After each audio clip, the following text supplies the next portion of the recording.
Here's a concern for everybody using a dual head single motor windlass.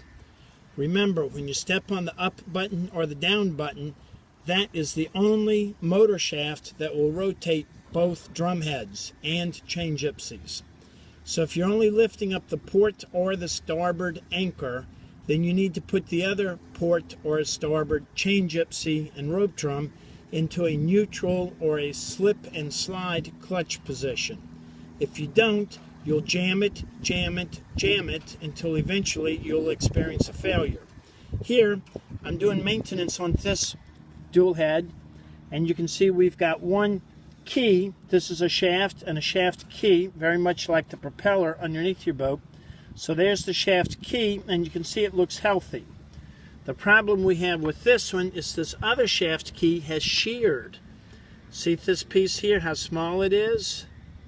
And see where it broke off right there. So what has happened is we've had a failure, and you can see the pieces in my hand right there.